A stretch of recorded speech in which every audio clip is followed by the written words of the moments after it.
میرے معزز سامعین، پانی زندگی کا ذریعہ ہے، لیکن جب انسان نافرمانی پر ڈٹ جائے تو یہی پانی موت اور بربادی کا پیغام لاتا ہے۔ میرے معزز سامعین، جب انسان فطرت سے چھیڑ چھاڑ کرتا ہے تو قدرت کیسے انتقام لیتی ہے، جانیے آج کی اس ویڈیو میں۔ اعوذ باللہ من الشیطان الرجیم، بسم اللہ الرحمن الرحیم۔ معزز سامعین و ناظرین، السلام علیکم۔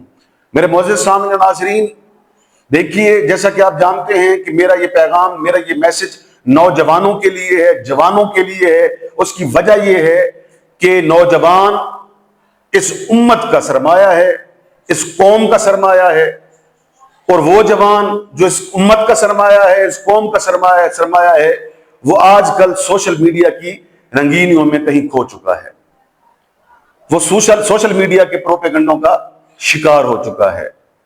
دیکھیے، دنیا کے جس کونے میں بھی نوجوان آباد ہے، میرا یہ پیغام اس کے لیے ہے۔ گفتگو قدرتی آفات پر ہے کہ پوری دنیا کے اندر اس وقت قدرتی آفات جو ہیں، زلزلے کی صورت میں، سیلاب کی صورت میں، یہ کیوں ہیں؟ کلاؤڈ برسٹ، بادلوں کا ٹوٹنا، یہ کیوں؟ آخر اس کی وجہ کیا ہے؟ تو اسی پر آج گفتگو کریں گے۔ اس لیے موضوع گفتگو قرآن کی ایک آیت، سورہ روم کی آیت نمبر 41۔ پروردگار عالم نے ارشاد فرمایا، بسم اللہ الرحمن الرحیم، ظہر الفساد فی البر والبحر بما کسبت ایدی الناس لیذیقہم بعض الذی عملوا لعلہم یرجعون۔ پروردگار عالم نے واضح الفاظ میں یہ پوری انسانیت کو پیغام دیا، مسلمانوں کو نہیں، پوری انسانیت کے لیے پیغام ہے۔ دنیا کے جس کونے میں میری یہ ویڈیو سنی جا رہی ہے تو وہ سب لوگ قرآن کے اس پیغام پر غور کر لیں کہ قرآن کیا کہنا چاہتا ہے۔ تو میرے معزز سامعین، پروردگار عالم نے واضح الفاظ میں پیغام دیا، ظہر الفساد فی البر والبحر، جب یہ پانی کا فساد زمین پر پھیل گیا، خشکی اور پانی کا فساد جب زمین پر پھیل گیا، خشکی کا علیحدہ فساد ہے اور پانی کا جو بہر ہے اس کا علیحدہ فساد ہے۔ خشکی کا فساد قحط سالی کی صورت میں بھی ہو سکتا ہے، زلزلے کی صورت میں ہو سکتا ہے، اور بہر کا جو فساد ہے وہ سیلاب کی صورت میں اور کلاؤڈ برسٹ کی صورت میں۔ کیوں؟ یہ کیوں پھیل گیا؟ پروردگار عالم نے واضح فرمایا، بما کسبت ایدی الناس، کیونکہ یہ ہمارے اپنے ہی کرتوت ہیں، یہ ہمارے اپنے ہاتھوں کی کمائی ہے کہ جس کی وجہ سے یہ سارے فساد زمین میں پھیلتے ہیں۔ میرے معزز سامعین، یہ ہم نے خود کمائے ہیں۔ آگے پروردگار عالم نے کیا ارشاد فرمایا، لیذیقہم بعض الذی عملوا، اور میں یہ عذاب اس لیے بھیجتا ہوں، ان عذاب کا ذائقہ اس لیے تمہیں چکھاتا ہوں، لعلہم یرجعون، تاکہ تم باز آ جاؤ، رجوع کر لو، اپنی حرکتوں پر غور کر لو، اپنی حرکتوں سے رک جاؤ۔ میرے معزز سامعین، یہ واضح پیغام ہے۔ آج دنیا کے جو حالات چل رہے ہیں اس کے لیے واضح پیغام اللہ تعالیٰ نے دے دیا کہ ہمارے اپنے ہاتھوں سے، ہمارے اپنے کرتوتوں کی وجہ سے یہ دنیا کے حالات ہیں۔ آج سیلاب کی صورت ہے، کلاؤڈ برسٹ کی صورت ہے، زلزلوں کی صورت ہے۔ تو میرے معزز سامعین، دیکھیے، دو قوموں کا تذکرہ کروں گا جو قرآن میں ہیں۔ دو قوموں پر اللہ کے پانی کی عذاب آئے، پانی کے، کیونکہ آج کل سیلاب کی صورتحال ہے، تو اس حوالے سے دو قومیں ایسی تھی جن پر اللہ نے پانی کا عذاب بھیجا۔ پہلی قوم کون ہے؟ قوم نوح علیہ السلام۔ قوم نوح، ان پر بھی پانی کا عذاب آیا۔ وجہ کیا تھی؟ وہ بتوں کی پوجا کرتے تھے۔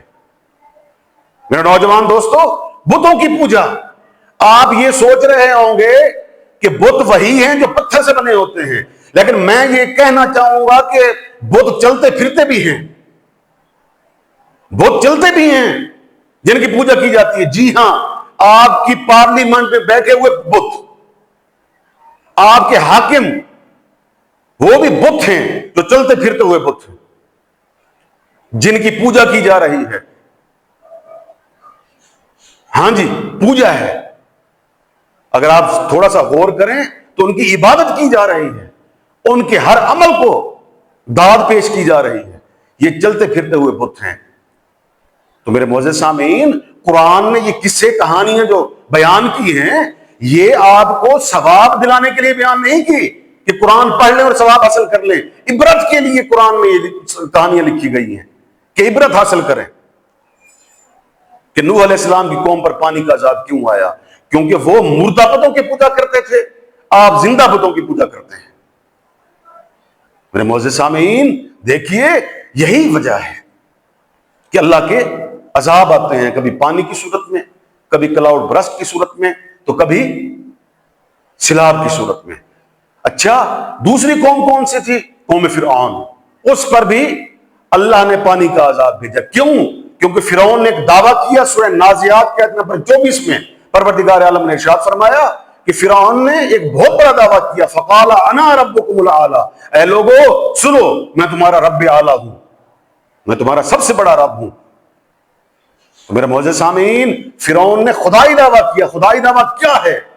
خدائی دعویٰ یہی ہوتا ہے نا کہ آپ کسی کا روزگار چھین لیں، آپ جہاں چاہے جس جگہ چاہے کسی کو مار دیں. یہی خدائی دعویٰ ہے نا. یہ ہمارے حکمرانوں میں بھی ہے خدائی دعویٰ.